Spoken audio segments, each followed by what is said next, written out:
Cool. Hopefully we are live. So let's get started. Just let us know in the chat that you can see and hear us. Hopefully everyone can.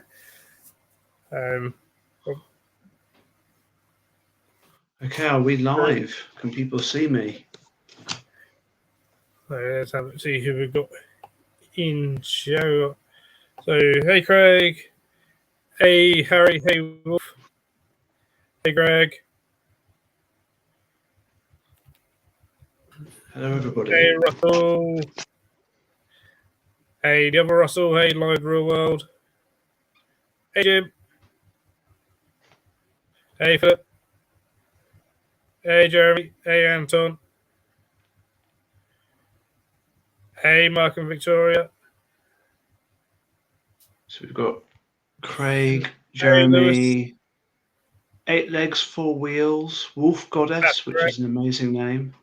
That's Greg. Yeah, 8 Legs and 4s is Greg.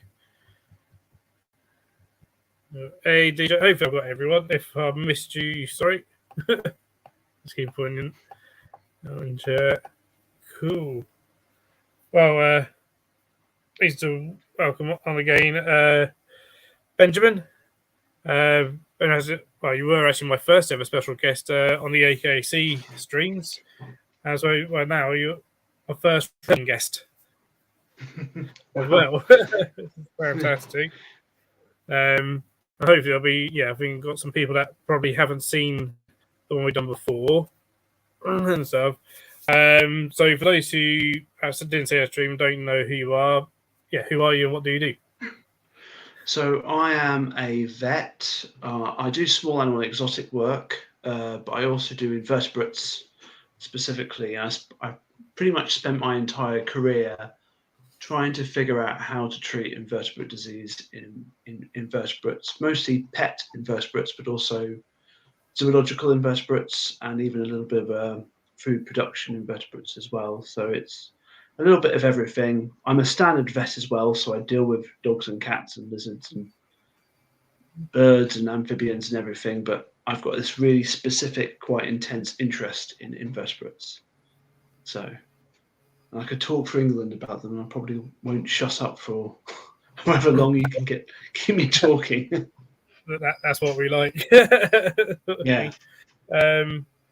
Also, what got you interested in the world of invertebrate veterinary? Because it's quite a niche and not a lot of vets are necessarily interested in sometimes. Yeah.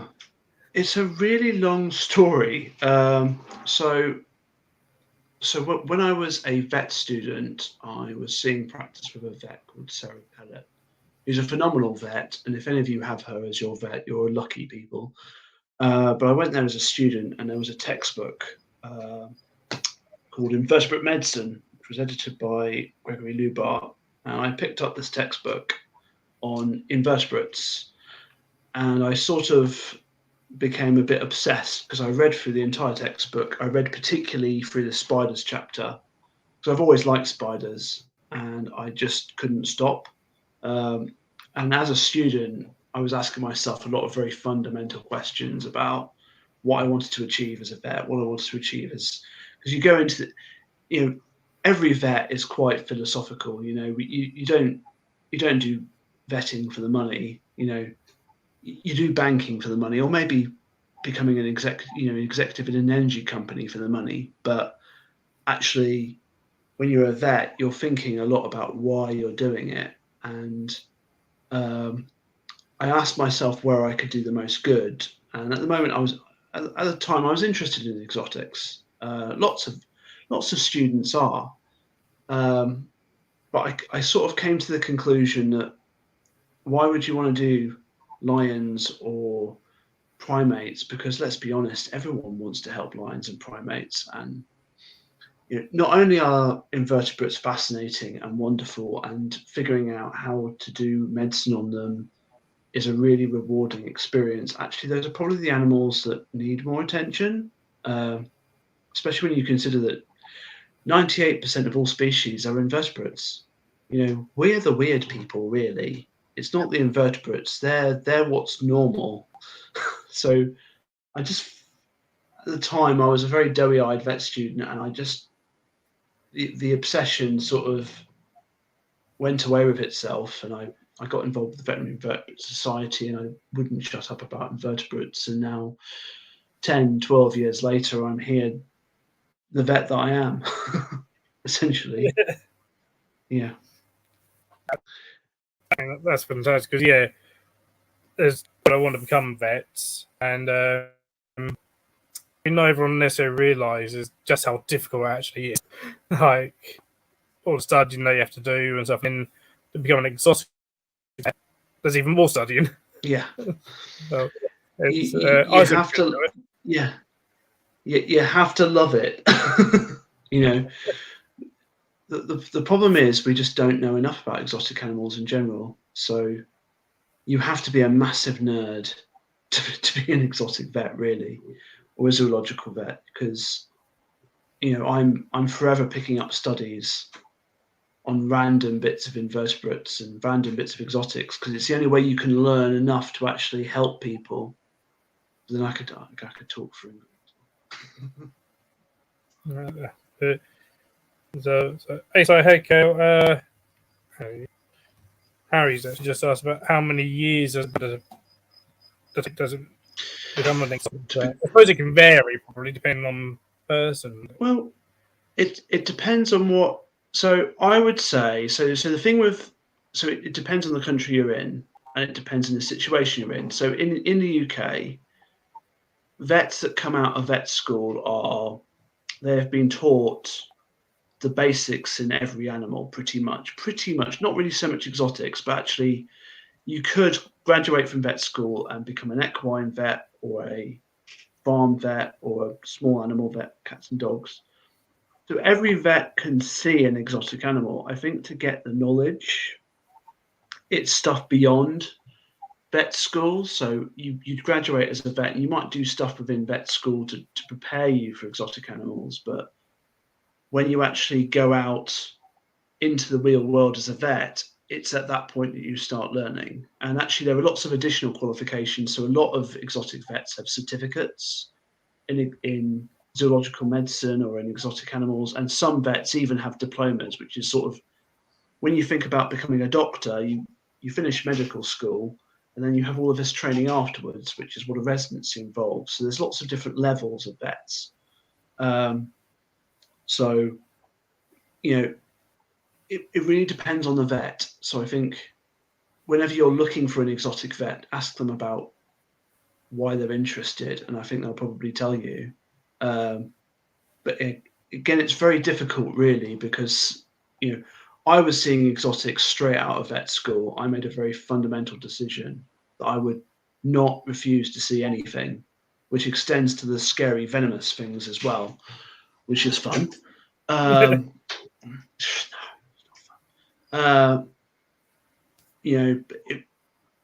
Lots of vets are different. Lots of vets, and it's the same with doctors and lawyers and candlestick makers. We all have our own interests, specializations, things that we have acquired more capacity in. Yeah, absolutely. Hey, Diana. Well, that's it. But and going on to see invert, most people watching are primarily invert keepers.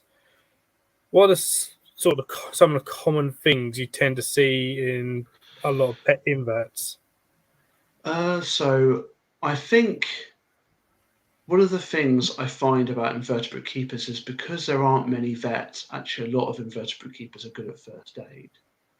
So when I tend to see things, it tends to be very scary things like dyskinesia syndrome or advanced molting problems or, variations of those issues. Sudden death, for instance, I do a lot of investigation.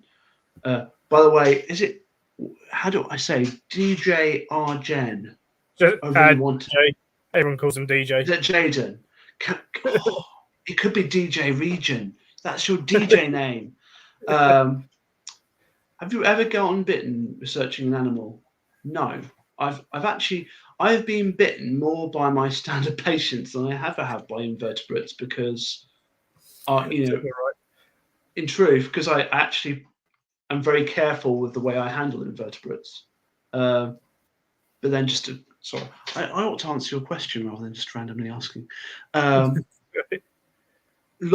Lots of different problems. I think the other thing with me is if someone brings me a sick invertebrate, I will do an anesthesia, and I will look with a stereo microscope. So I sometimes think I see more problems than if you were to just grab an invertebrate and look at it, because I'm looking with microscopy, endoscopy, lots of different ways of looking at them. So I will see problems that other people perhaps will often miss, because everything is being magnified, essentially.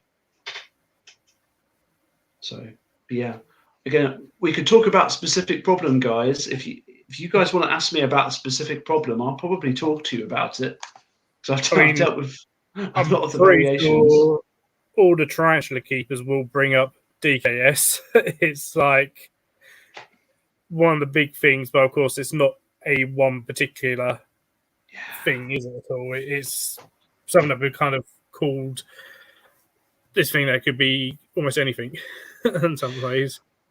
Well, the dyskinetic or dyskinesia, I think it's me who calls it dyskinesia, but everyone else calls it dyskinesia, dyskinetic syndrome. Yeah. The answer is in the name, syndrome. Whenever you hear the word syndrome in medicine, what it's saying is essentially that we don't really fully know how that disease works, which is why it's called a syndrome. And actually, lots of syndromes are caused by lots of different things.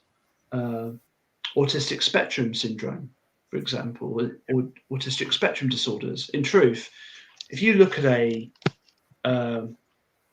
genome assembly of humans, and you look for changes associated with people with autism, you will come across thousands and thousands of different changes.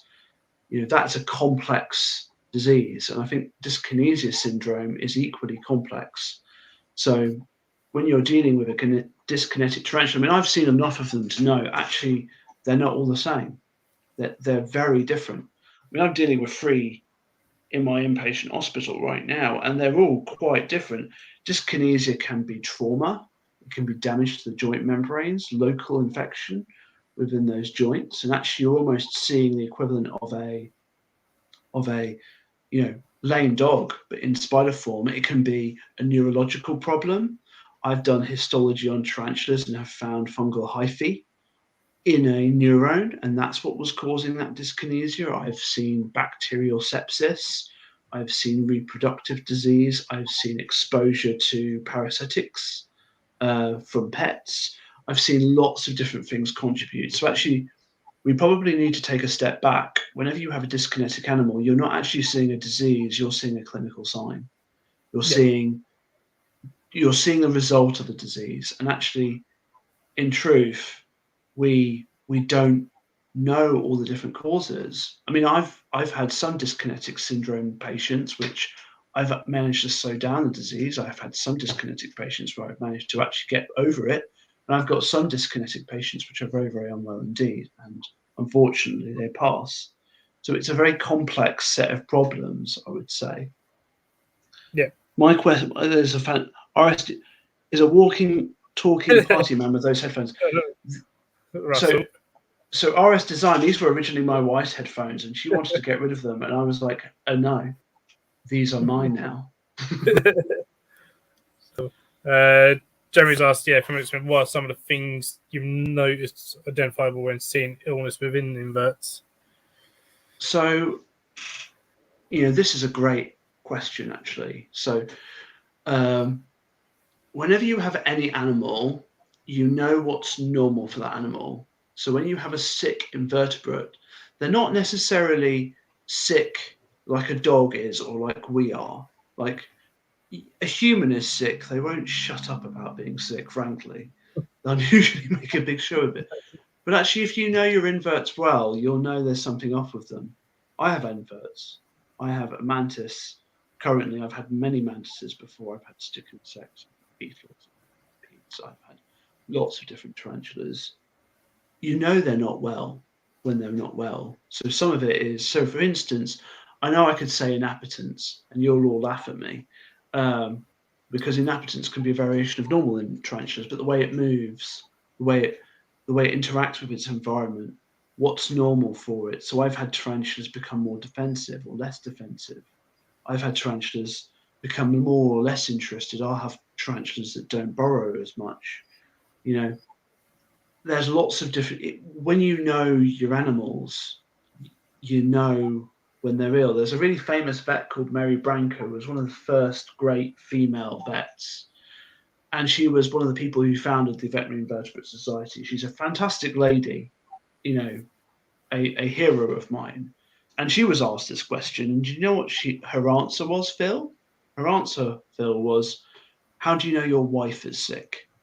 Well, you look at her, you know your wife, and you know she's sick. So that adage holds true not just for invertebrates, for all your animals. Yeah. I think if you know what's normal, you know your animal, you know when it's not right. So Definitely. So, another great question. Kale's asked about how safe anesthesia is for tarantulas. more safe than small animals, I would say, as supported by sort of a little bit of research here and there. So anesthesia in tarantulas is different from anesthesia in dogs and cats. So dogs and cats have lungs which they use to breathe in the anesthetic gases. It's a very much more active process. Now, tarantulas have book lungs. They have gills, essentially air gills. So the anesthesia is dependent on a diffusion gradient away from them. And there's lots of different ways of producing that diffusion gradient. I'm probably using lots of ridiculous long words. But essentially, the amount of gas you have there with that tarantula is dependent on how much gas is right next to their book lungs. So there are a few things that make tarantulas more resilient to anesthetic gases. One of them is it's a more passive process. There's not lungs which are actively breathing in air. We're not actively putting anesthetic in. So actually, when you take away gas and you start introducing oxygen, the change is possibly more quick. The other thing with spiders is they are incredibly metal as animals. Tarantulas have several different attributes to them that make them well adapted to low oxygen environments. One of them is trihelios in their blood, or in their hemolymph, which makes them more stable. Another aspect is the way that hemocyanin, the protein in their hemolymph, which transports oxygen. There are lots of different things about tarantulas that actually make them much more hardy, much more forgivable. That's not to say that they're not, anesthesia is not an issue. And I think certainly some of the ways that lay people have tried to anesthetize spiders have caused more issues. For example, trying to freeze them or trying to drown them. So that's not a very safe way of trying to anesthetize them. But actually, their relationship with isoflurane or with any of the anesthetic protocols is actually pretty good. So actually, it's I would feel more safe anesthetizing my tarantula than I would my dog, in truth. Even saying that, I think we've got to be realistic about anesthesia. So Kale Burn, if you were to guess, can people answer? Can we people answer? Would you hazard a guess at what percentage of cats and dogs die under anesthesia? Would anyone be willing to hazard a guess? Oh, I even dread to think. Go on, put your answers in the chat and we'll see what people think. That's probably going to be a lot more shocking than what any of us think as well, probably. If I can get a study. So we've got Greg says about 76. Jeremy says 76%. We've got 76. We've got 60%. Any other guesses? So a study here done by the RVC show that 14 deaths in every 10,000 dogs within 2 weeks. 14 in 10,000. It's almost 1 in 1,000. So actually, you're talking you're talking less than 1% in dogs and cats, and tarantulas are probably safer. Oh wow. Our capacity to do anesthesia is very, very good in today's modern world. I think the problem is when we're thinking about anesthesia, we're thinking about ether in the 1950s, and we think half of them die. And actually, it's bollocks. Pardon my French. I would even go so far to say, as the risks in exotic animals aren't actually that much worse, based on the studies. So, if you've got a good vet that has a good understanding of anesthesia in dogs, cats, reptiles, birds, rabbits, whatever, actually risks. There is a risk. Let's not be messing around here. There is a risk, but it's not as high as you think it is. And actually, when we're thinking about risks in anything, and sometimes I will say to my clients, look, thing just died. You all right? Am I back? So Yep. so impassioned was I that I ripped my microphone off. Look, guys, look.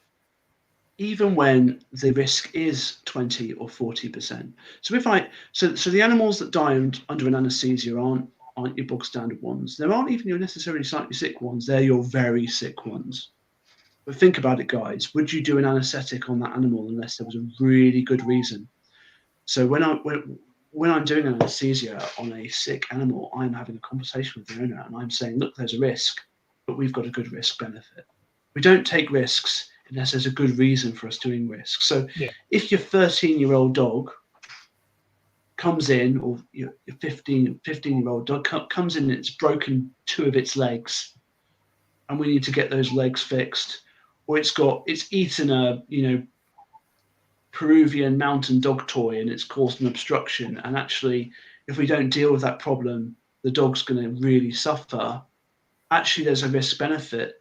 It might be a higher risk, but actually the benefit of what we're doing might outweigh the risk. So these aren't simple decisions to make, but essentially all of your answers are way above. It's not 76, it's not 60, it's not 30, it's less than 1% death rate across the board. Rabbits, slightly higher, probably 2%. The last study I read. Reptiles, probably similar, but not as much as you think. That's really good. Harry's asked if tarantulas can have strokes. He's also put, can they have seizures? I think seizures, yes, they definitely can. Perhaps one of those DKS symptoms are. So what is a seizure? I'm one of these people who I'm very simple and direct. I'll just explain it as it is. So first of all, seizures are really weird things because we think of seizures as being one thing, but actually it goes back to the whole syndrome malark. So there are 3 main causes of seizures in dogs, cats, and indeed in other animals. So number 1, your classic, everyone knows it, brain. Your brain goes splat, you have a seizure. Epilepsy, brain tumor, lots of different things cause that. Number 2 is actually a heart problem. If your heart can't pump enough oxygen or enough glucose to your brain, and your brain becomes starved of one of those 2 things, then splat, you have a seizure. Number 3 is metabolic. If you have too much glucose, not enough glucose, too much potassium, too much sodium, and you have an electrolyte imbalance, that will also cause a seizure, and lots of things cause that. Blood loss could conceivably. Having a toxin could. A hormone problem can. So can tarantulas have seizures? Yes, because tarantulas can have variations of all of those problems. I think tarantulas' hearts are a little bit more forgiving, but certainly they have a neurological system. And if you have a problem with that neurological system, say, for example, having been exposed to an antiparasitic, which is targeted at their neurological system, yes, they can have a seizure. Can they have electrolyte problems? Can they have hormone problems? Hormone problems we probably don't know enough about, but certainly electrolyte problems, yes.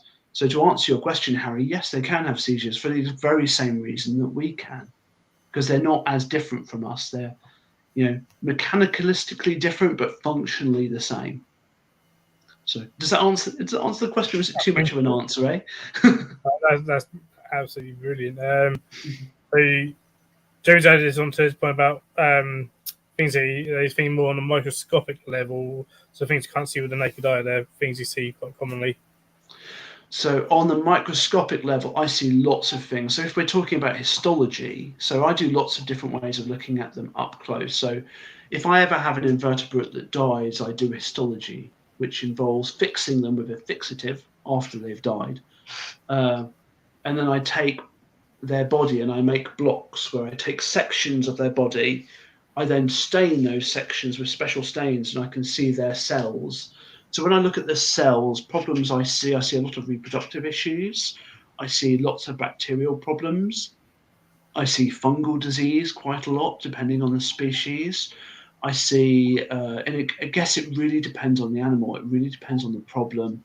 Um, so it's such a difficult question to answer because actually there's so many different answers. In terms of DKS, I see variations of bacterial, fungal. I see variations of melanisation. So when invertebrates, obviously with exceptions, feel pain or when they have inflammation, their bodies deposit melanin, which is essentially their bodies cordoning it off. Reptiles and amphibians do something similar. You're asking me a question I could just answer the question for hours. But actually there's what I see is mostly pathology. If an animal has died and I've done histology and I'm looking at them at the microscopic level, there's usually something wrong with it. And the real challenge in invertebrates is figuring out what pathology is, because figuring out what normal is its own challenge. Yeah, So I hope that somewhat answers the question by not answering the question.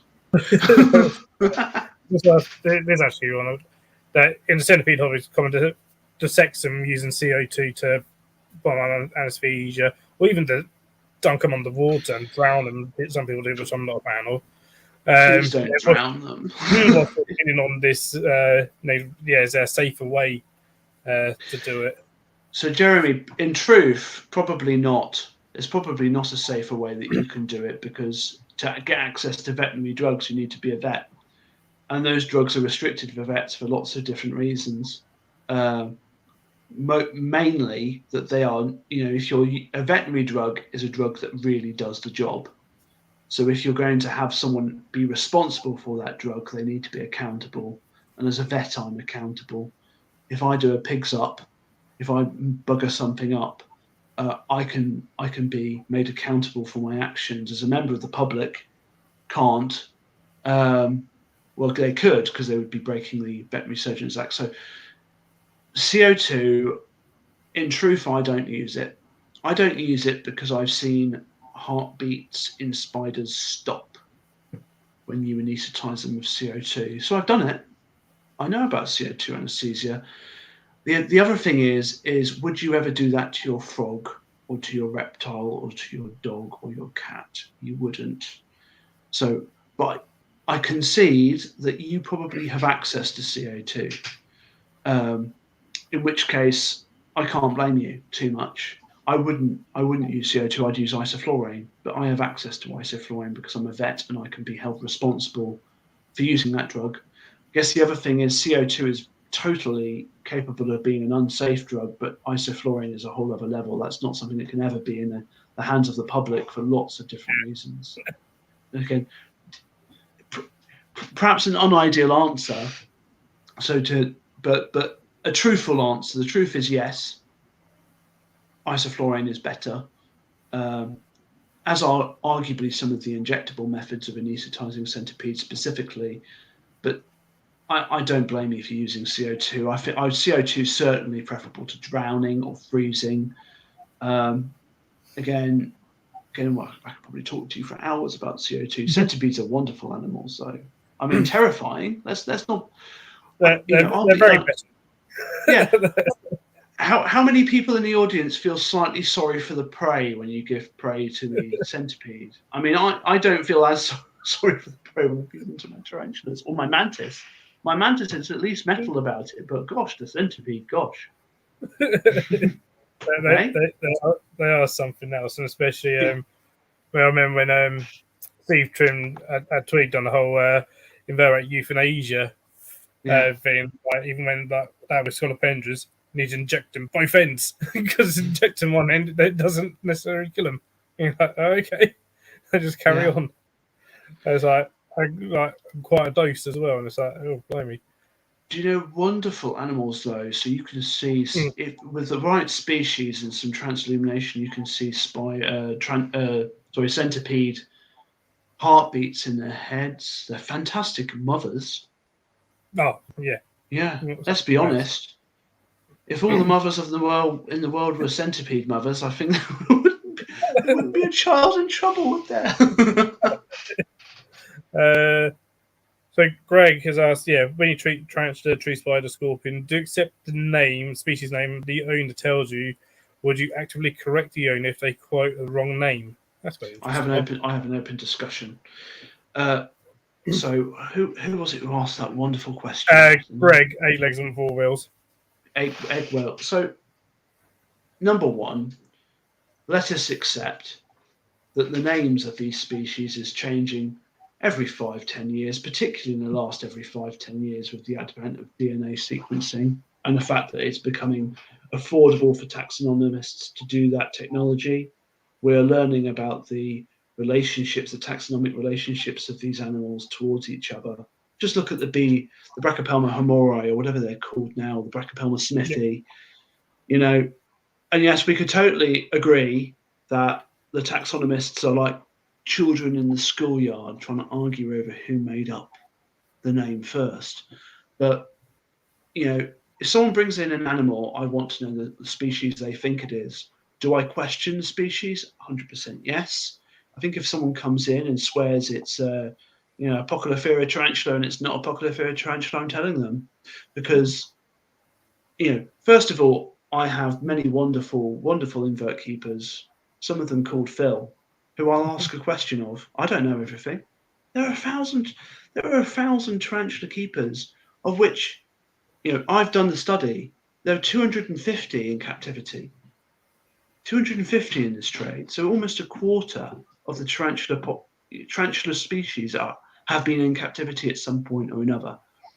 So when you think about, take 250 different reptiles, take 250 different anything, they need different they need different things. They need different management. So yeah, if someone has misidentified something and they're treating it like an arboreal when they're a terrestrial, or a terrestrial when they're an arboreal, or even a terrestrial, different Brachypelma species have different requirements for their burrows, I would even say. So Brachypelma vegans, which is now called something else, definitely needs burrowing material than some of the other Brachypelmas or the Grammostolas. So we could have whole conversations about even the different terrestrials have different needs. And actually, it's the same story. If you're not keeping your dog, if you've got a cane corso because you're mad and you have all the time in the world, and you treat your cane corso like a Jack Russell Terrier, your cane corso is not going to be all right. So even in the same species, there are different needs, and actually, a lot of the causes of disease in exotic animals come down to management. So yeah, of course, I'm opening it up. I'm having a conversation. It comes from a place of concern, if only because someone's possibly been missold a tarantula. Who knows? The other thing to say is we could talk about hybridization as well. Yeah, I think Talk for these things hours. happen all the time. Actually, just looking on it, I don't know if Annie's in chat, but I think I just saw Robbie pop up. Hey, Robbie. Hey, Leah. Hey, Brian. So Robbie may be able to come in on this. So Annie had a tree that molted and then stayed on its back for absolutely ages, like days. I think it was even potentially weeks, just gently twitching every now and then. And then after a while, just trying different things, it righted itself and went about its merry way. This is really odd. So, tarantula molts should not take days, with the caveat that do I know all 1,000 species of tarantula? It was about 5 weeks No. in total. Yeah, that's way too long. So it molted, it done the molt, but then it didn't right itself afterwards until 5 weeks. So it just stayed on its back? Yeah, just gently twitching every now and then. Really odd. So, interesting.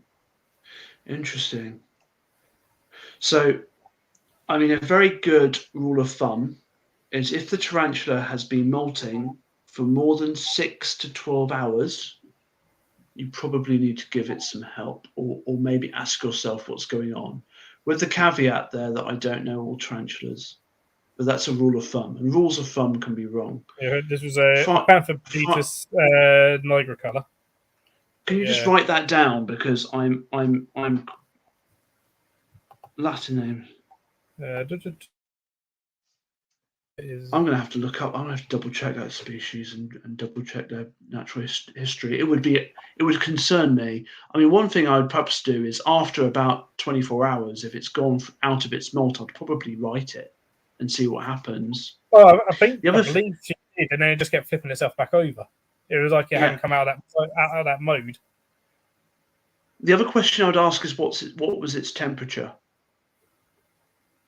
You gonna give me an answer, Robbie? What temperature were you keeping at? Were you monitoring the temperature? First of all, let me look up the species just to be double checking, because the reason I asked the question, Robbie, and you're more than welcome to disagree with me or ignore me, I don't mind. I'll just tell you what I think. That's an Ecuadorian species. It's from Peru, Brazil. What's the average temperature in Peru? Let's look it up. Average temperature in Peru. Better than here. They don't have to worry about heating bills, do they, guys? So goes very far down in December, 3, but actually a lot of the time it's as high as 25. Robbie, was the animal kept at 25? So the thing is, tarantulas are ectotherms. If you don't keep them in operating temperature, so sometimes they can become very, very flip back. We did it upright several times, and it flipped back. It's 25 to 26 degrees C during the day and drops to 18 at night. My whole room is. Are you monitoring that, or are you basing that on a Haberstat thermometer? I know I'm asking these really mean and horrible questions of you, Robbie, in public, and I'm sorry. So number one, if that's based on a Haberstat thermostat, don't believe it. Actively be skeptical. If it's based on a min-max thermometer, digital thermometer, I'm more likely to believe it. The other thing to say is, knowing what I know about its room temperature, so you're relying on the entire room. In which case, Robbie, that's what a lot of us do as well. Yeah, I agree with you, and I do it myself. But I do have temperature monitors in my individual tarantula enclosures because I want to know what the variation is within a room. Temperature variations occur even within a room. So, temperature at the bottom of the room compared to the other side of the room, and it depends where your thermostat is. If your thermostat is in the opposite end of the room, the heating is going to turn on with respect to where that thermostat is, which is why it's so important in all exotic animals. You need to have a separate temperature monitor. Also, you're assuming your thermostat is accurate, and a lot of them aren't. And I know this because I've checked them. I'm the sort of sad, insane person who's checked them. So it's always, and actually, it's important to be skeptical. So if the tarantula was a bit cooler, it may just be going back on its back because it needs to go through that process for longer because its metabolism is slowed. Because the process of molting, essentially, that is a very active process. They're not just sloughing off their skin. They've got a whole other skin underneath that skin, and that needs to harden. So I think some tarantulas do take more or less time because actually that process of hardening, they would rather actually give themselves more time and go through the process fully. So again, I could talk for hours, but I saw that it's definitely odd. I would be worrying. I'd probably want to have a look at that tarantula, and because I've seen lots of different tarantulas during different forms of molting, so I would want to know if it had completed its molting cycle. I'd want to know if its skin looks normal for a molting tarantula, but it's definitely weird that it lasted 5 weeks. Also, Harry Warburton, yes, it is 140 species. The reason I know that there are more than 250 tarantulas in captivity is because I've surveyed you guys. But But that's amazing, don't you think? 25% of all tarantula species in captivity. I'd really want to know what the audience thinks of that. Is that good? Is that bad? Sign of passion? Sign of madness? What do we all think? They're both probably. Probably both. I don't think it's necessarily a completely bad thing, Phil. That's In it. truth. Okay. I hope that answers your question, Robbie. I'm sorry I interviewed you about temperature monitorings, but then you are getting a free consult.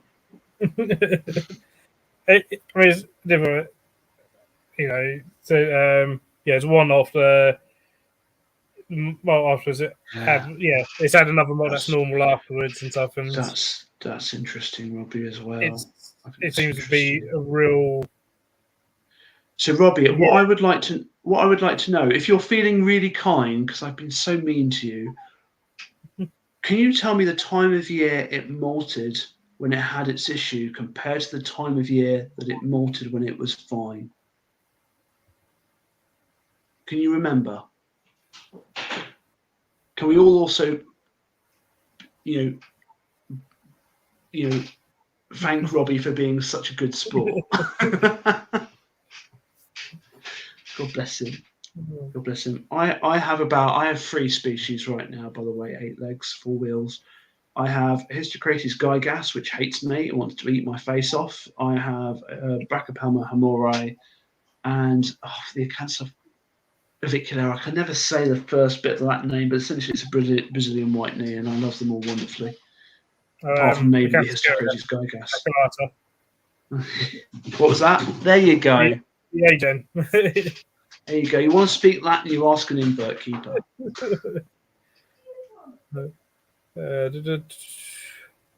Goes what a good point about taking T's in for a checkup. Find the right vet, I would say. So, number one, we can't exactly bring our T's in for a checkup. Unfortunately, we really don't find out that anything is wrong until they pass away. So, they are small animals with small clinical lesions. So if you're using microscopy, you'll definitely see some of the evidence that they might be sick before they're sick, especially if you bring it to some mad critter like me who looks at them all day. I think there are vets out there that will see them. I know this because I've been slowly making more of me.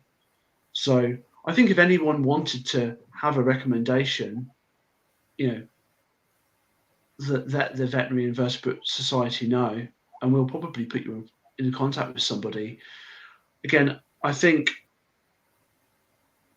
we are still learning what these animals are like. Even the people. I think if you've been keeping them for 30 years and you're telling me you know everything about them, you do not know everything about them.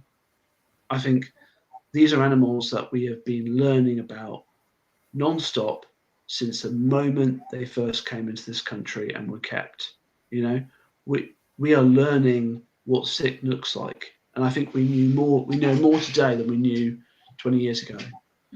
So I think you might have to challenge yourself and really ask yourself, well, what happened? What was I not noticing? What was going wrong?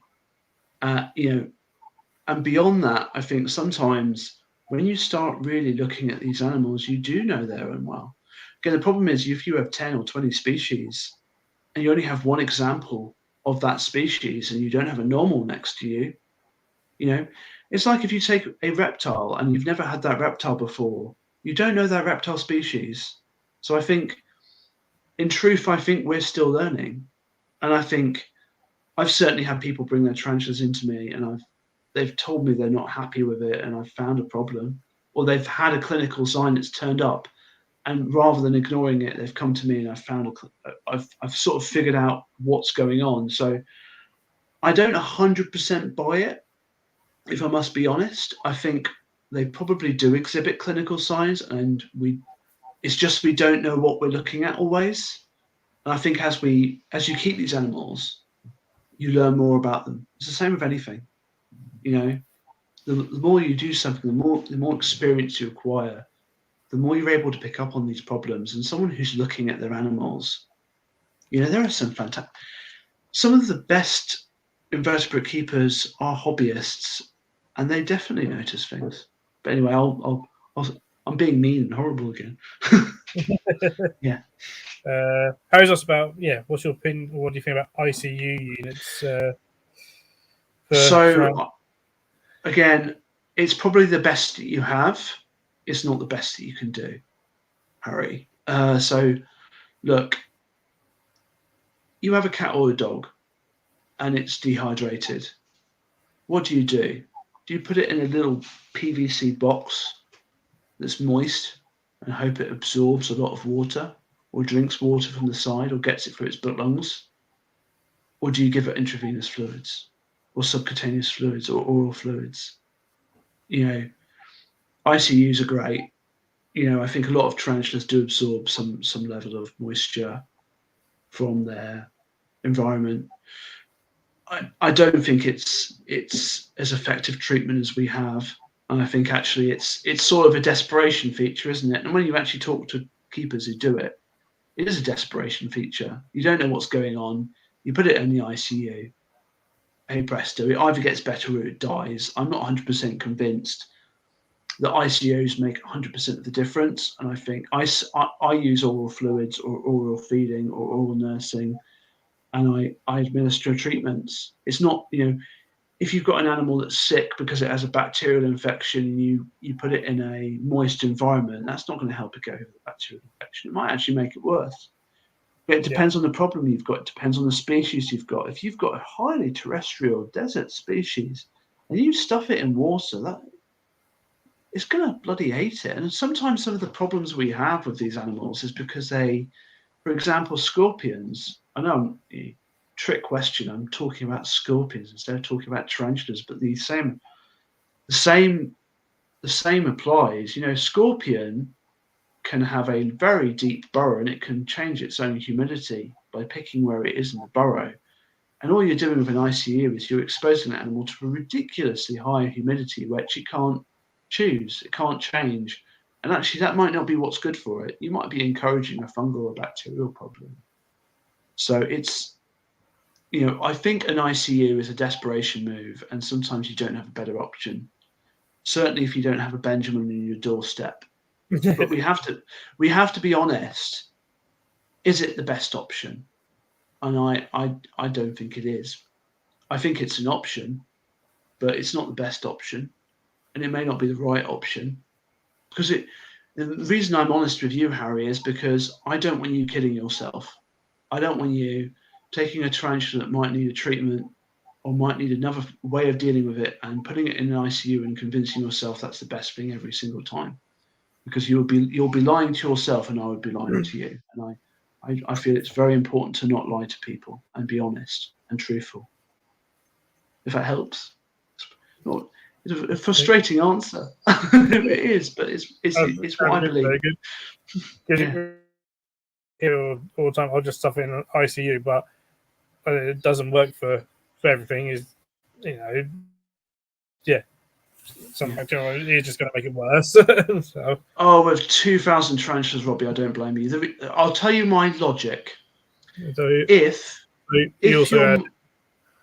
even species same shelf and temperatures and stuff didn't have issues. It's just really strange. So, in which case, I would be thinking several different things. Number one, my logic would be if it was in autumn or spring, that's when thermostats tend to go haywire because, and you would have seen it yourselves, you're having a change of temperatures in the seasonal changes of temperatures, and that's when thermostats tend to either turn on too much or turn on too little. So if you have issues related to temperature, it often happens in autumn or spring. So it would have been interesting if that tarantula was having it molted normally in winter when your heating is on, or in summer when your heating is off, or its molting issue occurred in spring or autumn. My other thought would be if you're having same species, same shelf, there's something wrong with that tarantula then, isn't there? In which case I'd be thinking about either parasite load or some other perhaps nutritional deficiency, perhaps something related to that. again, we could have a whole other conversation about calcium phosphorus ratios and how that relates to. It may have been neurological, perhaps. Yeah. Unusual, because normally they present more in a dyskinetic way. The other thing is it might have been more dehydration, and it just took a bit longer for the animal to get over it. Yeah, I know. Again, That literally you're pressing water, yeah, onto the mouth parts and stuff, just in case. So, because it was all like, yeah. well, it could be this, could be that, it could be so many things. It could be. Though, guys, you have to be careful putting water on a tarantula's mouth during a molting issue, because they molt their esophaguses, which you've all seen if you looked at a molt. So if you're worried about dehydration in a molting tarantula and you're putting, again, that's why the ICU equally doesn't make any sense in that situation, because it can't absorb any water. Actually, if you think if it's dehydration and it's molting, you need to give it IV fluids, which is it's probably one of the few, actually, a vet that knows what they're talking about sort of situation. Sorry, Phil. That's right. I'm sure everyone's going to now ask, how do you give IV fluids to a tarantula? In truth, you can give IV fluids. It involves giving it into the heart or into one of the joint membranes, but guys, that's a vet job. that's not a kind of job. Find a vet who can do it. I wouldn't even yeah, that's because you, again, look at any of those anatomy images of tarantulas. There are ways of making sure you're in the right place, but you need experience and you need to know what you're dealing with, and that's how you can kill a tarantula very rapidly. If you squirt fluids into its guts, you. So again, I'm very direct and honest, Bill. I wonder how the live stream is feeling about it. So James asked, what's the weirdest animal you've had as a client? Oh, that's such a difficult question to answer. I've definitely dealt with a lot of stick insects, which I think are a bit weirder than tarantulas. Snails, I've done snails. Done mantises. Mantises, maybe. I've had quite a few mantises.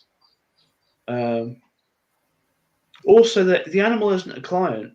It's not bringing itself into me, is it? So what's the weirdest animal you've had as a client? Invert keeper. Very weird. I've seen every taxa. So I've seen amphibians, birds, invertebrates, lots of different sorts of invertebrates. I've seen reptiles.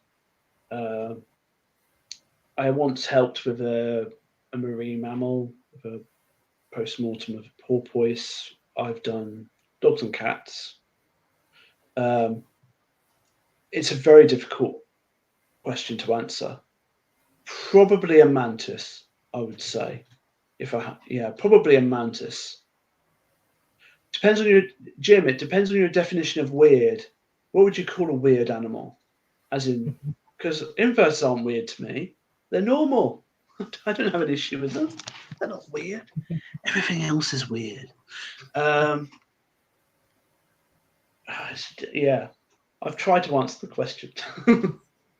Probably a mantis if you're thinking traditional weird. Though to be honest, some of the weirdest animals are dogs and cats. They do all sorts of strange things. So Jeremy's got quite a long one. I had to split into two. Do you believe that there are certain genes which make certain individuals within a species allow them to thrive in captivity? For example, a wild-caught spider producing an egg sac, and that batch of babies having a certain amount of them reaching adulthood, those ring without others that do well in captivity.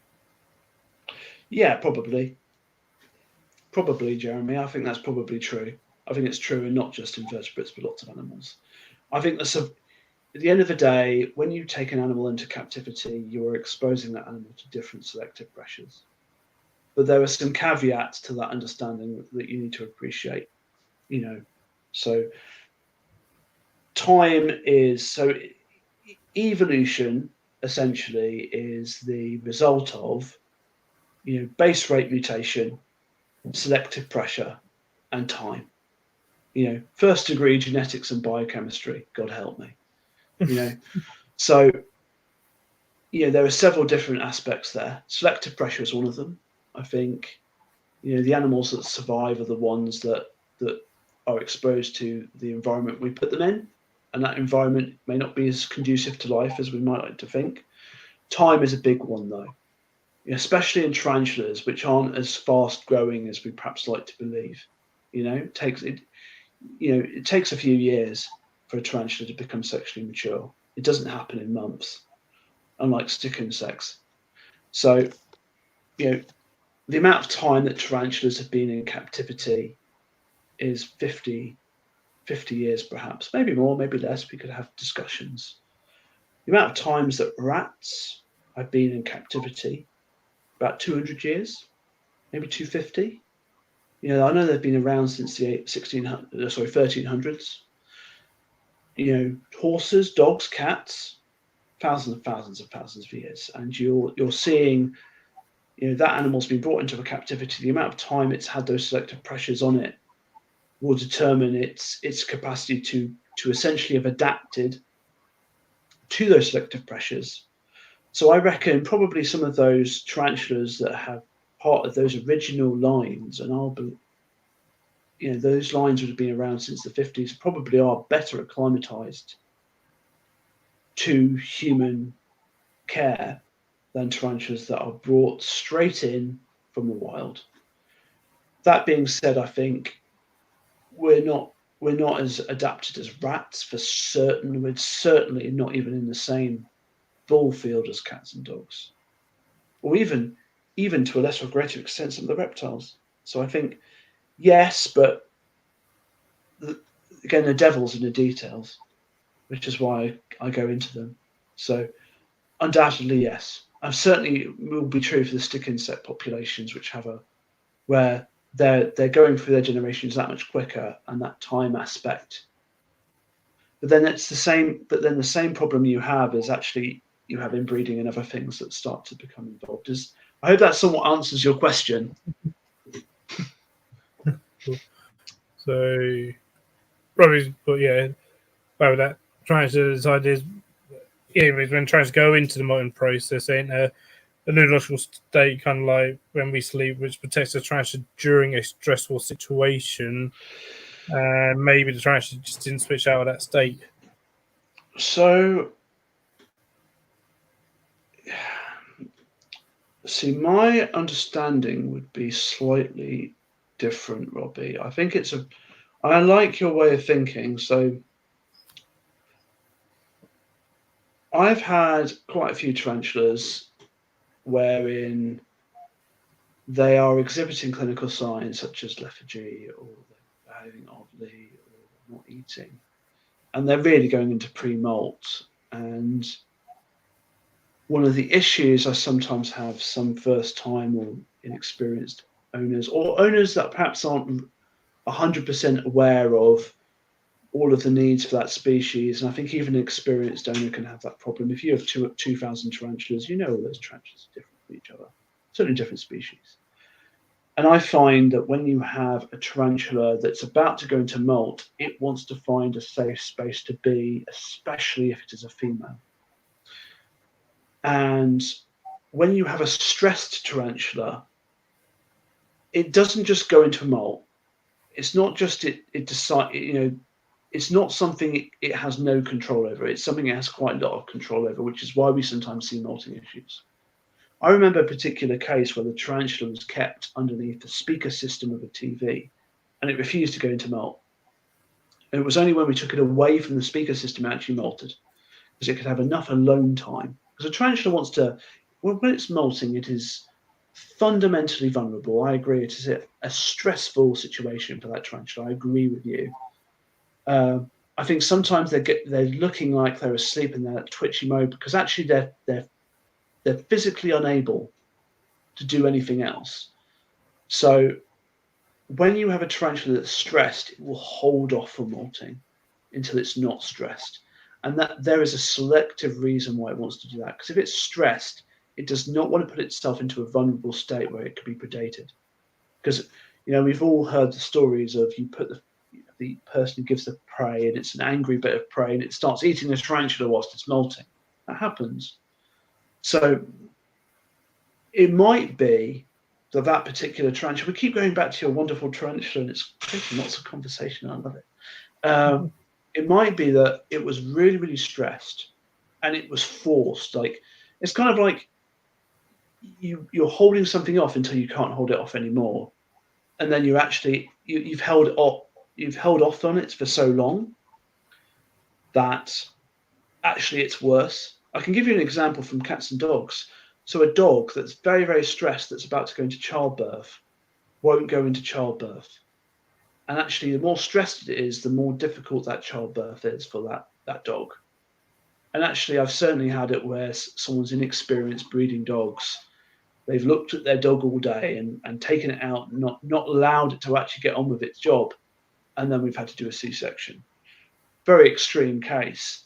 But essentially, stress in animals has a much more profound effect than we think it does.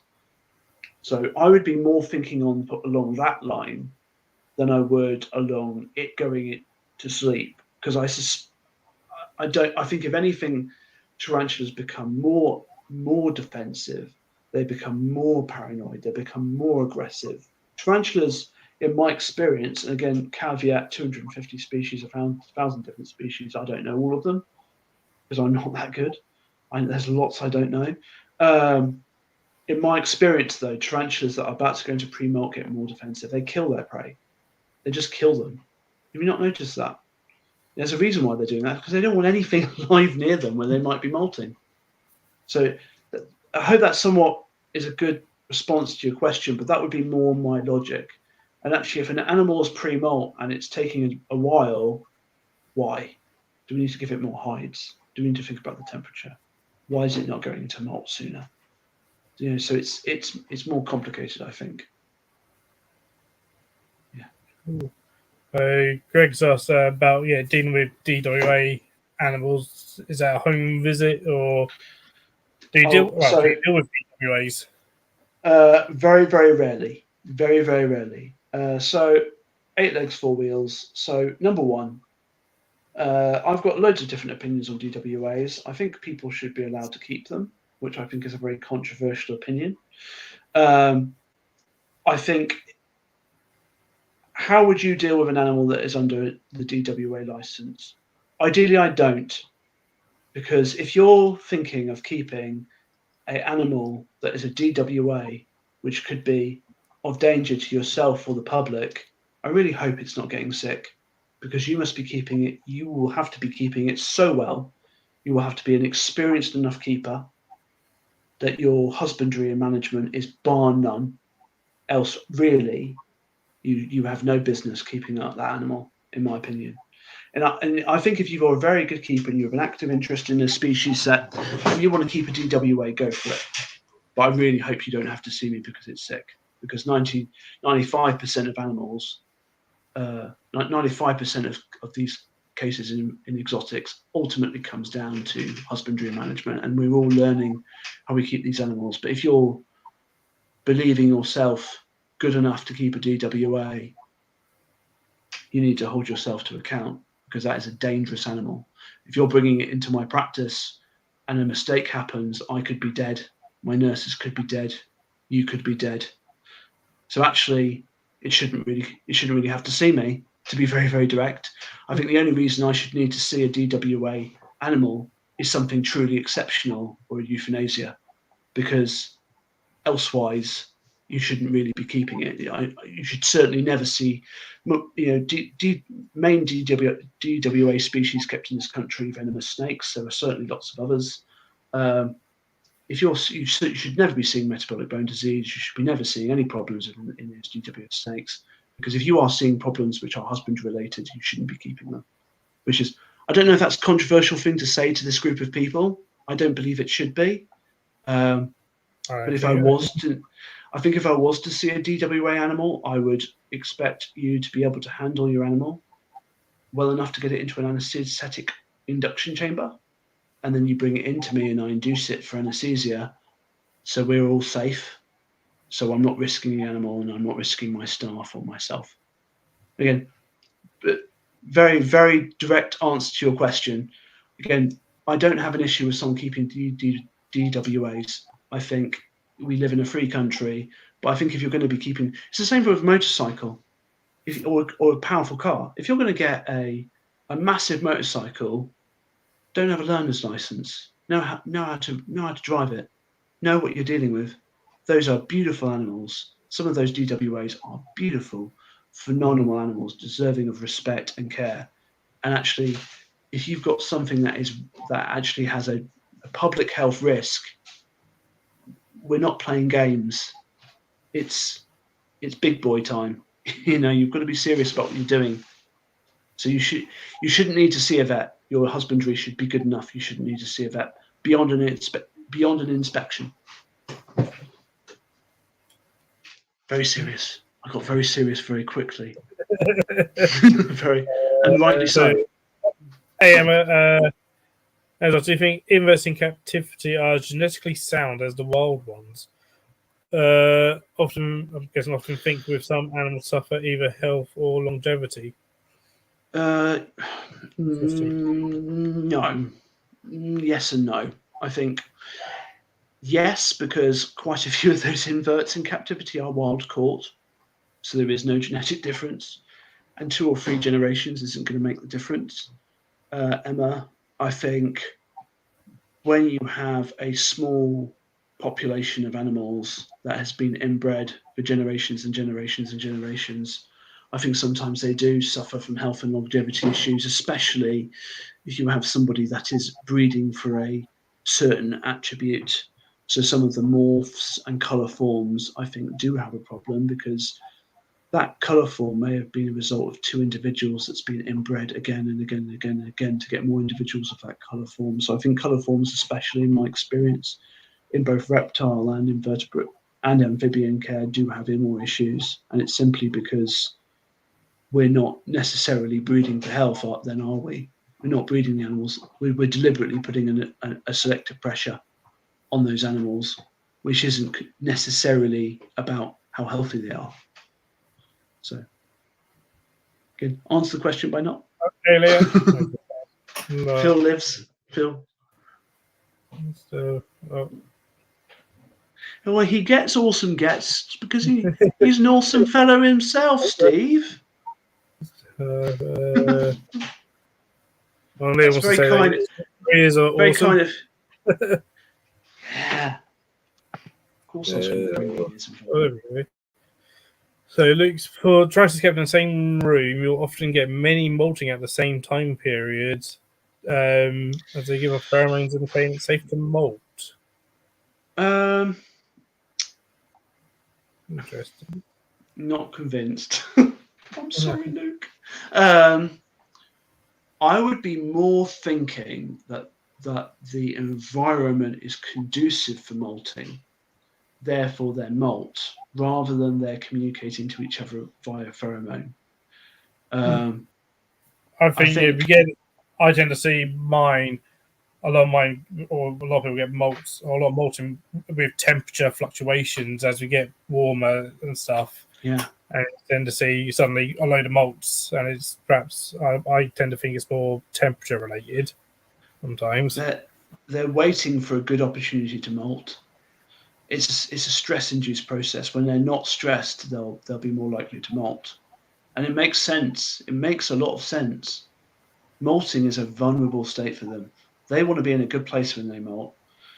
Again, the problem with pheromones is pheromones are, think about what tarantulas are. I mean, some tarantulas are a little bit more social. We could talk about Bophuris, Popliteras, and how they're kept communally, but the majority of tarantulas really aren't social. If they're not in the right, they pretty much only meet to either eat each other or mate. Okay, I'm happy for someone to correct me or give me more information, but that's my experience. So actually, what pheromones they're exhibiting are more, they're not, I'm molting pheromones.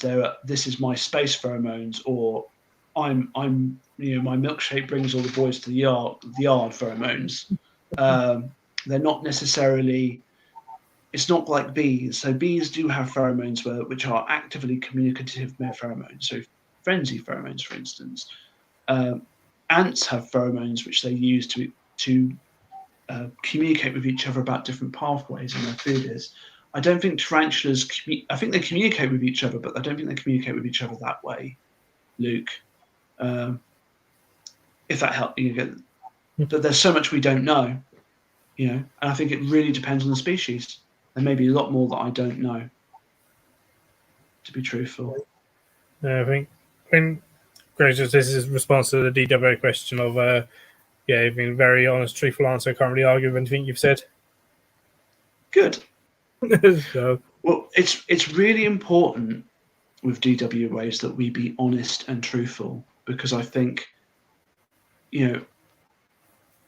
as soon as we're not honest and truthful, and that's when things get dangerous. And I've been there in the pet shop where the pet shop owner has been quite brutally honest with somebody. Those are very serious animals. And actually, if a mistake happens and some venomous snake gets into a schoolyard and bites a bunch of kids, that's goodbye hobby. So we've got to be really honest and really direct and be receptive, actually. But again, not very many vets see them because they're very difficult animals to deal with. And I think the situations where I see them are really restricted, because I'm mostly a locum vet. I do cats and dogs as a locum vet. The situations I see them are very individual and private and very specific. There are vets that will see them in a less specific manner, but you really have to know what you're doing. There's so many extra bits of information I could go through. So you really have to want it, honestly. And actually, most of the time, it's not worth it, in truth. Lots of them are boring. Well, yeah, I know. They don't even look that nice. I know a few, DWA keepers with venomous snakes and stuff, and pretty much all of them say the same thing. Keeping them really boring because you don't really interact with them and stuff. And they said, but that's how it should be. If you keep DWAs, it'd be really boring. So then they have, a corn snake or a raw python because I can interact with that, and it's not going to do me any harm. Thing. Same goes with inverts. I'm trying to remember the species that I like the look of. Oh, it's not a tree snake. It's something else. Boomslang. I like boomslangs. They're pretty. They're gorgeous, yeah. But then remember, pretty snake bites you, you're dead. So there are some pretty ones. Same with any animal. There's lots of pretty animals that are deadly. Lions are pretty. They'll eat you. Hey, Matt.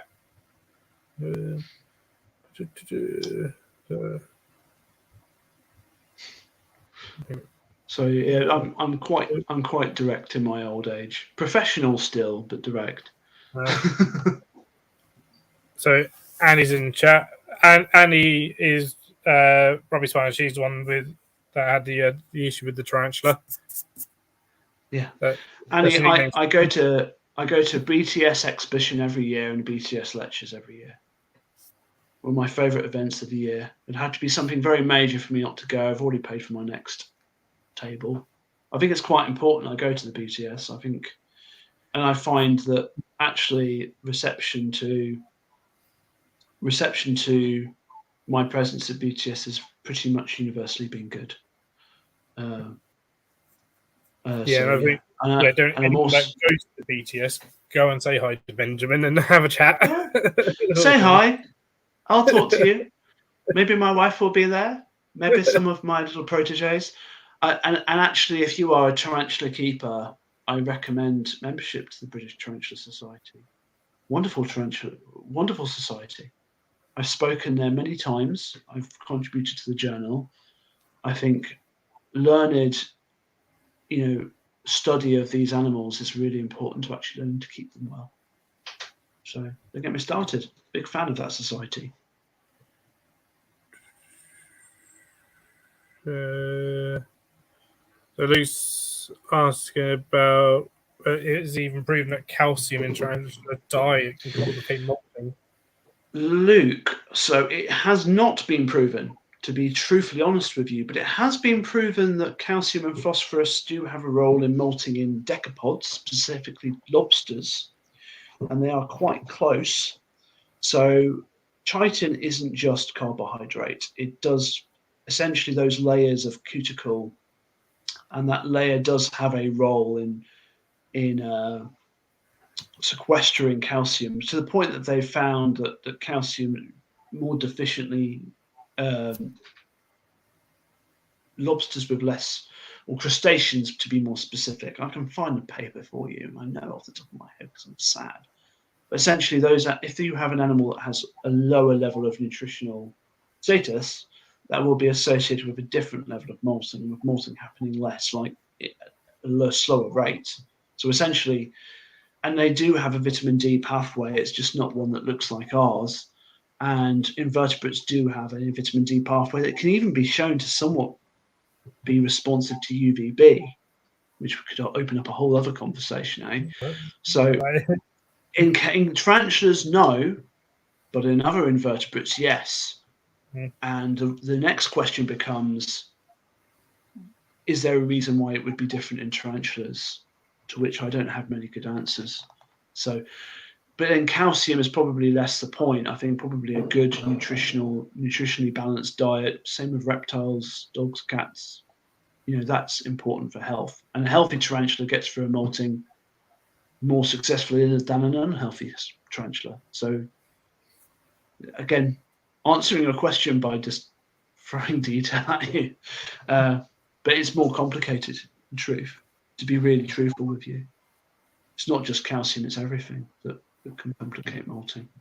Vitamin, I think we could, I'd love to ask some questions about vitamin A and some of the other micronutrients and its effect on dysectisis and temperature and lots of other things.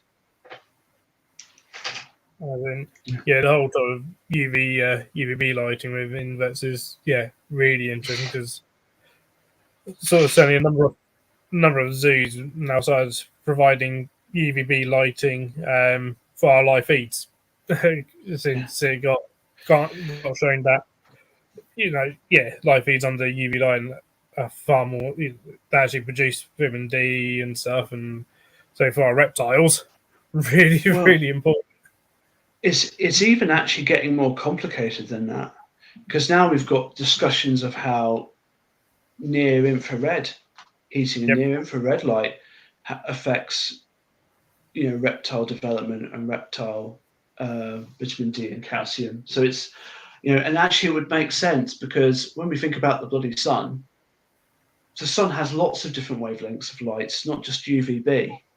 So I think it's a classic example of how, as we are learning more about animals and ourselves and health and caring about these animals, we are learning more about what we can do to help them, and more about how to keep them in captivity in a way that replicates real life.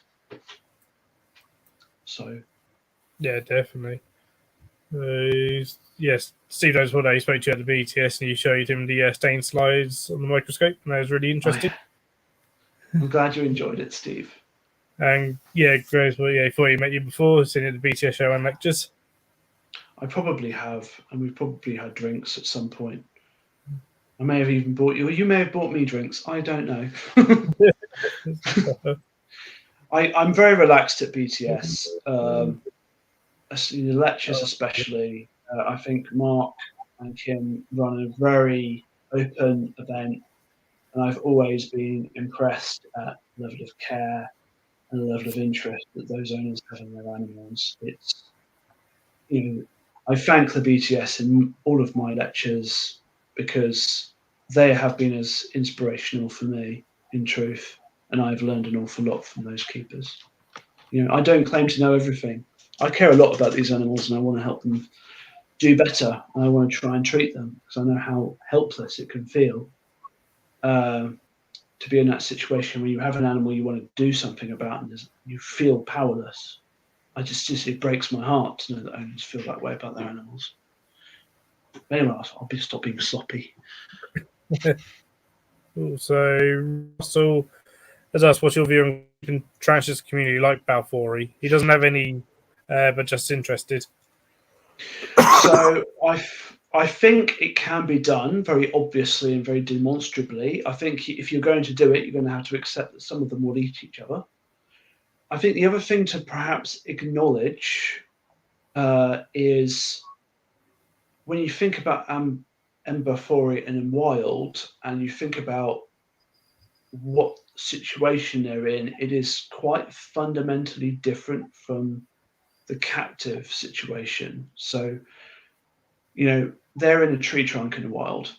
They can leave the tree trunk. In captivity, they are in a enclosure. They cannot leave the enclosure. I hope. I don't know. Maybe some of you are. Maybe some of you do have free roaming tarantulas in your house. Maybe intentionally, maybe not. But if you've got them in that captive situation, one of the natural things they would do is if there was too much overpopulation, if there was an issue, is they would leave, and they don't have that option. So totally can be kept communally. Is that the right or best thing to do? I think that's a question for the philosophers. Would I personally keep Balfourian communally? I probably have a think about it. I probably wouldn't, but I wouldn't. It wouldn't be an indefinite no. I think it somewhat answers and doesn't answer the question. I think they can be kept communally. The main thing is space and making sure that they have a good reason to not eat each other. So actually, the other thing, if you want to keep them successfully, is they need to be in a situation of abundance where they are fed well, and that they're in a situation where the husbandry is correct, temperatures are correct, the enclosure is correct, because then they're not stressed, and therefore they won't eat each other. So again, I hope that somewhat answers the question. Yeah. Hey, PPR. So. Oh, Steve, that's a way to stop people going into your house. Yeah. Love it. I mean, obviously, it's one of the questions that people that are not in the hobby always ask me to say, oh yeah, I keep trying to like, well, they just release around your house. But yeah, of course they are. It's always the same thing, isn't it? So I think we all get asked that at some point. So whether it be inverts or reptiles or whatever, it's like, well, they just lease around your house. Well, it has happened once with me when a tarantula got out and I found it in the corner.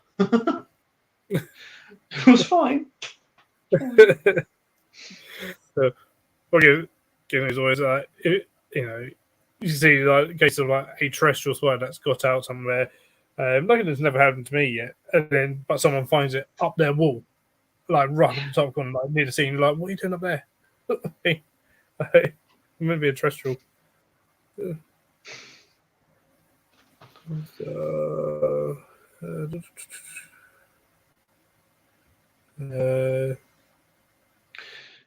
Sorry to hear that, Matt. I mean, I think there are many reasons why these things go. I think they're much more vulnerable and weaker. I also think when we think about the way that tarantulas breed and they create 100 offspring, you generally see it either go one of two ways with animals. Again, general example, there'll always be exceptions, but if you have an animal that breeds and they make thousands, they make more mistakes. And that's how they can make thousands compared to an animal that makes one. So I think this is one of the reasons why you sometimes get some of these slings that they just don't get through it, because I think they're one of these slings that, nature got a bit wrong. I hope that makes you feel better. It's always a thing with slings. It's always a different there's things. It's like, well, yeah, 1,000 or sometimes more than 1,000 young. And I go, well, that's because it's, throw them out there and hopefully some will survive in the wild. and stuff, and yeah. So as got over to is covered its burrow has been covered for about 2 weeks when she started worrying. Really varies. I mean, one of my OBTs, it's always covered, but I know it comes out when I'm asleep, and then it covers itself back up again, so it looks like it's always covered. Every so often, I'll just cut a bit of web and just to make sure that I do see it. Yeah, my Histocrates does that. When it's dark, it comes out. So what I do is I know where it is, so I turn the light on and I just look straight away to see it, and that's the only time I see it. It doesn't like me very much. This Histocrates Gygas.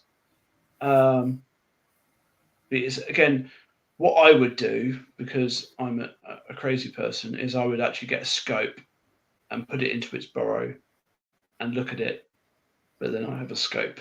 So again, we could also have a discussion about whether you configure your enclosure such that its burrow is visible if you need it to be.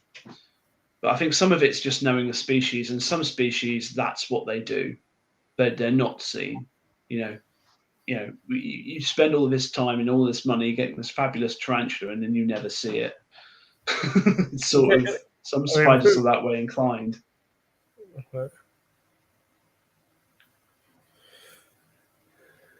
So yeah, then I was what if it's dead when I start messing with its burrow? It's a real difficult to answer. Yeah. If you go this night and suddenly you get an angry overseas about it, yeah. It's so this is why I use a scope and I don't dig up the burrow. So what do I do if it's dead? When do I start messing with its burrow? I don't think that's an easy question to answer, Anton. I think because it's so species dependent. I mean, a bee hamuri that's quite sociable and out and about all the time. If it goes into its burrow and doesn't come out in a day, I want to know what's going on with it. But something like an OBT that spends all of its time in a burrow, and actually that's kind of the risk. You've kind of got to accept that aspect of the species. You're keeping the species that is a little bit elusive. It's not ideal, but again, some of it is, I mean, this is why I'm a little bit more involved, but some of it is thinking about how your enclosure is designed such that you can see it. But then you've got to think about what that animal needs. If you've got a burrowing species, it might decide to build it, and it probably will decide to put its burrow somewhere else, which is why I'm quite careful. So my Histocrates gygas is literally up there. It's in almost like a rack system. Obviously, it's not a rack system. The enclosure is enclosed, so it's dark everywhere else. So if I take the enclosure out, it's put its burrow on the side. So if it decides it doesn't want to be seen, I can just lift the whole thing out and look at it if I really need to. So I think sometimes you're almost a bit too late. If you're thinking of burrowing it out to find out what's wrong with it, perhaps your enclosure design hasn't been thought through 100%. Because could you not make the argument that maybe your enclosure shouldn't require you to do that? But that's me just throwing a thought at you, rather than me being prescriptive or saying that's the wrong thing to do. Because I think some tarantulas just don't want to be looked at. So I was only a sling, only about 2 inches big. So and Jeremy's more that he'd only mess if there's an odor coming from the tub. Yeah.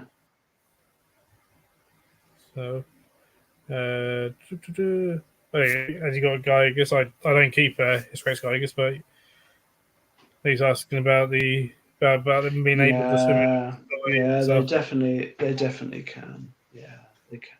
Yeah, they definitely can. Yeah, that's definitely true.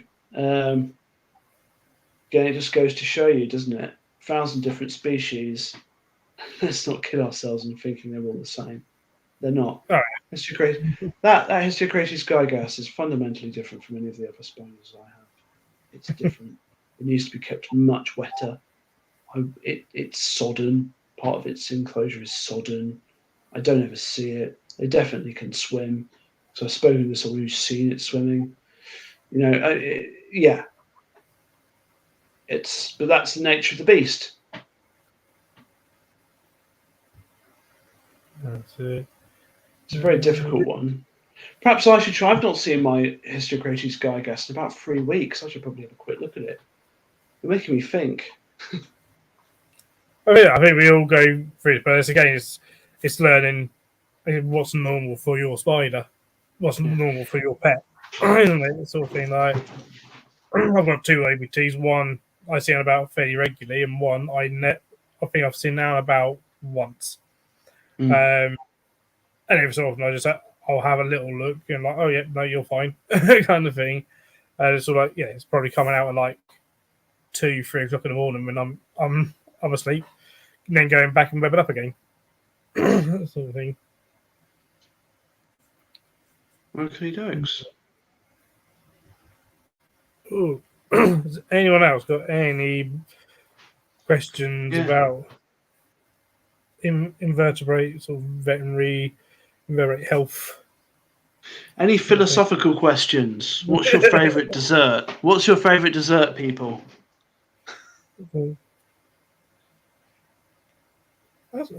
DJ's coming, quite an interesting one actually. Have you ever been escorted by the police for a critical animal issue? No, I have not. I've had friends who have been. I've had friends who have been brought into that RSPCA situation. My whip scorpion is probably going to die in 6 months to 1 year. That is slightly philosophical, to be fair. I personally haven't. I certainly have had conversations with the police where they have brought in animals for me to see. I've had conversations with the RSPCA or dog wardens with animals which have issues, or there are complicating issues with owners. They're not the sort of situations I can really comment on too much in a public field for really obvious reasons. But yes, I think vets sometimes have to deal with them. And usually I will say they are usually the most tragic things, some of the most awful situations, which do not make my job a very fun one or very nice one, because sometimes people are a-holes and should not have animals. But yeah, it is something I occasionally have to deal with. Probably not one of the nicer bits of my job, in truth. Anton's asked me a very wonderful question. Oh, Jessica's asked me. Yeah. No. Have you ever had a pet that has completely subverted the normal species characteristics? I would say almost all the time. It happens so often. Look, the problem is we're dealing with individuals. Individual, then you deal with species, then you deal with taxa, and then you deal with everything else. So lots of pets that don't obey the rules because species are populations. Populations are different from each other. We've got that bell curve everywhere. Some people are big, some people are small, some people are clever, some people are stupid. Some, I probably shouldn't say people are stupid. Some spiders behave in one way, and other spiders behave in a different way. I've dealt with some Brachypelma hamori spiders that are awful things. I've dealt with some Brachypelmas that are incredibly tolerant. I think this is true of all animals. You've got some animals that behave in certain ways. And I think a lot of it is how acclimatized they are. I think we can probably acclimatize spiders more to what's going on around them more than we give them credit for. I mean, I've got a Lassiodora parabana that loves to think it's arboreal. We do. It's like it sleeps on this like little shelf thing. Very rarely, like pretty much never goes in a burrow. Sometimes goes in to hide, but loves to climb around all over the place. And you're like, what are you doing? So at least I was about saying hairs that make some people itch when they enter a room. So that is an interesting one as well. So I think I think humans have variable reactions to invertebrates and vertebrate tissue and antigens. And some people are incredibly sensitive to urticating hairs, incredibly sensitive, just like some people are incredibly sensitive to bumblebee stings, and some people are not. Um, Yeah. so I happen to be a bit lucky, and I'm not so affected by urticating hairs. I do get a bit itchy if I'm overly handling a spider. Yeah, I'm quite the So same. so how they can make people itch is that some people are a lot more sensitive, and actually urticating hairs are designed to be irritating. That is one of the tarantula's defense mechanisms. And in truth, humans are bizarre creatures because we are very hardcore and metal, and we're able to deal with a lot of these irritants in ways that other animals are not, because we are actually the exception, not the norm. So some people are just more susceptible because urticating hairs are irritating antigenic things which are designed to cause a reaction. So if that answers the question, again, it's And then also different, well, depending on the tarantula, it could affect you in different ways very because there's true, like was it 6 very types true. of hair and Yeah. stuff. So one species of New World tarantula with urticane hairs could affect you differently to another one. And stuff. Mm. So you may be more sensitive to a Brachypelma bohemi than I don't know, Grammostola pulchra. Yeah. He might be. Yeah, very true. Because think about different. I think terrestrial species are more likely to have that reaction than New World species are more likely to have that reaction than Old World species. I just got terrestrial and arboreal mixed up. Gosh, help me. So And on to Anton's one. the rarest invertebrate you have ever dealt with. That is a very difficult question to answer. Probably Hogna ingens, probably the Desertas wolf spider. I Very have good. I have done a tiny microscopic bit with Lord Howe stick insect. To be honest, I think a lot of us deal with a very rare invertebrate. It's called Poplithera, sadly. So very They are becoming depressing. incredibly endangered True. in the wild.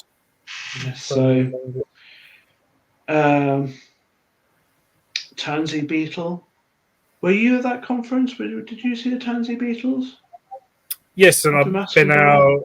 out with Jeff Oxford surveying an area not too far from me. It was a while ago actually. It was for the Cambridgeshire ones, and so we're surveying for the plants. The worst weather possible for tansy beetles, and I found two. It was windy, it So, was rainy, it was cold. The worst weather to find tansy beetles, and so managed to find two.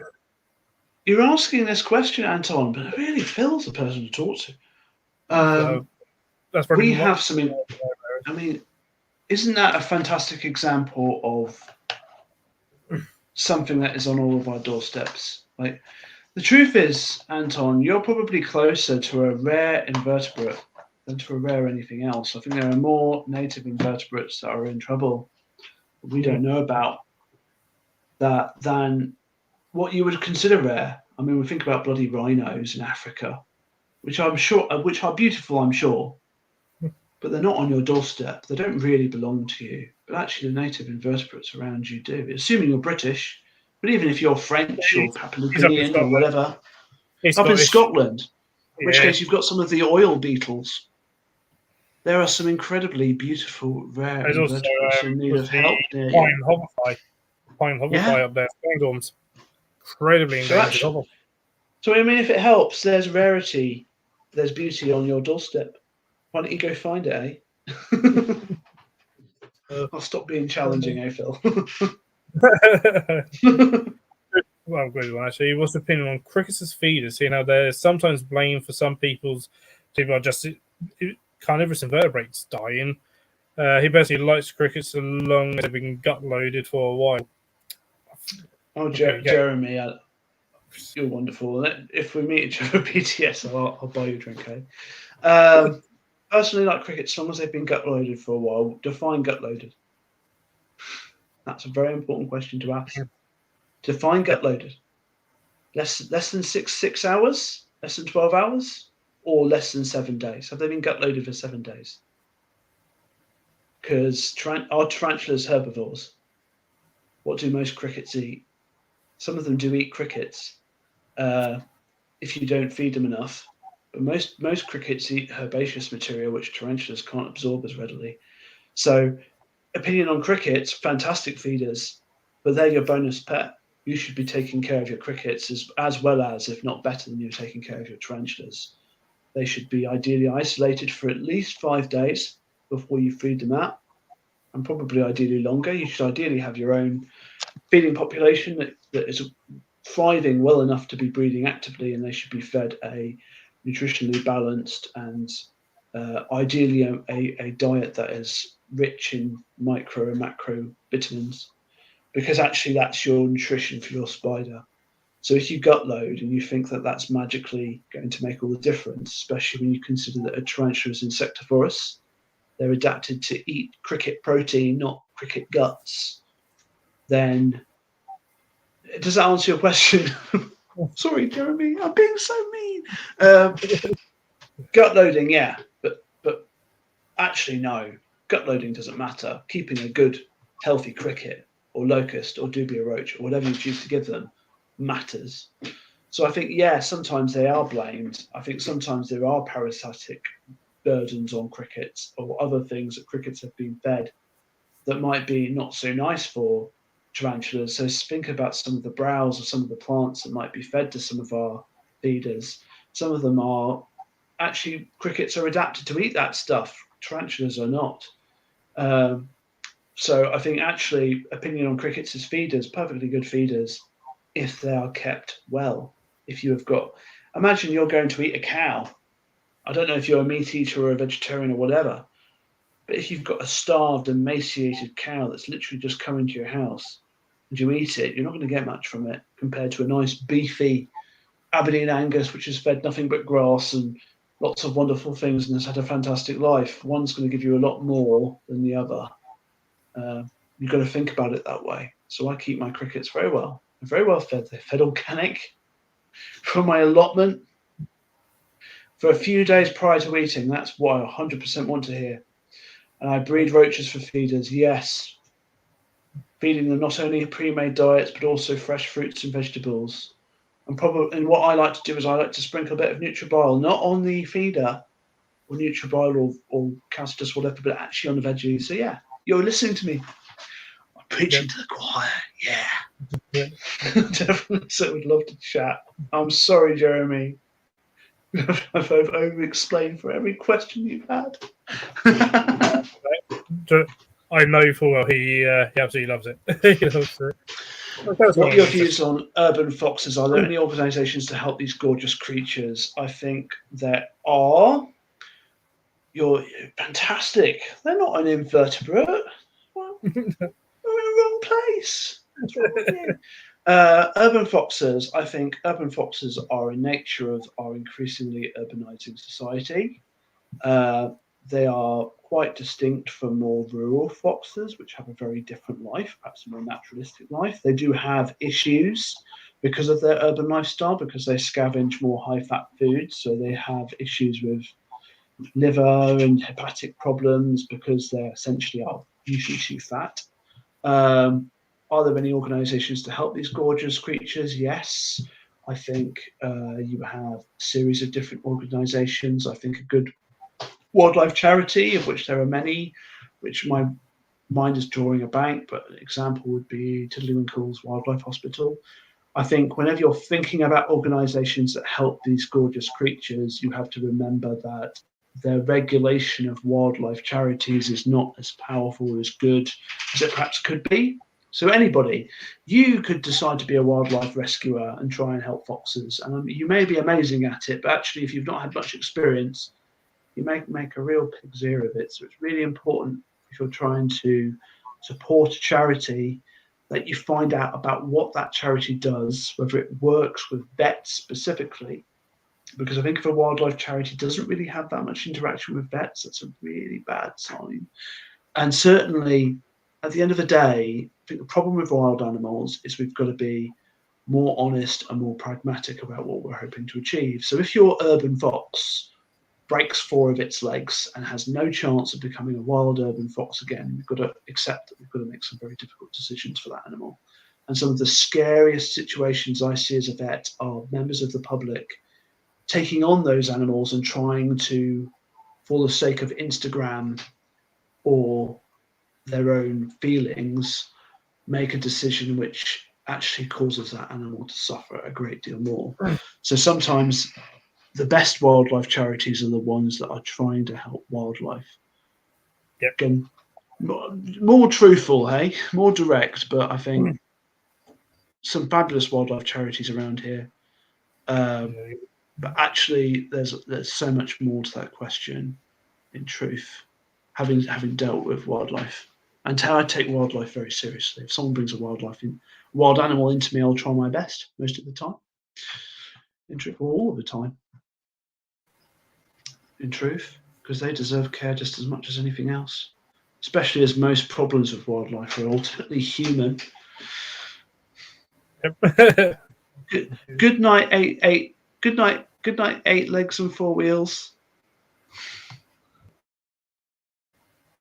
I think we're coming up to 10 o'clock. Yeah. I think you guys possibly want to go to bed and. So we'll probably start wrapping up now. But yeah, it's been absolutely fantastic having you on the game, Benjamin.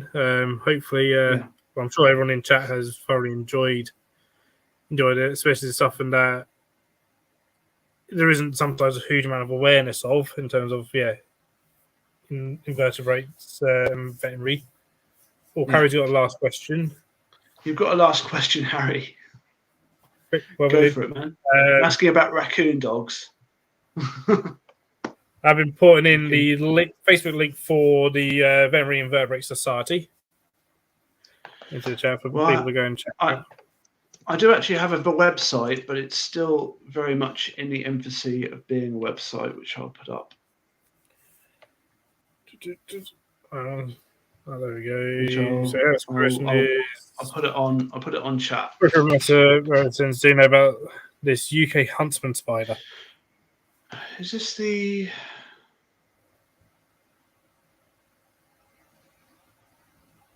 Oh, that's a pretty spider. It's beautifully green.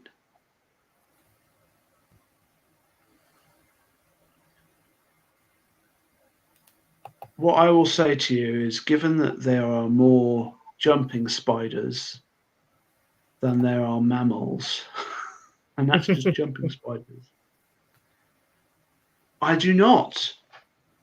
But I'm very happy. I like finding out about new species. That is always great. I feel like I've seen this one before, though, because I occasionally go into my garden and grab spiders and look at them under the microscope without an anesthesia, just so I know what normal is and wild.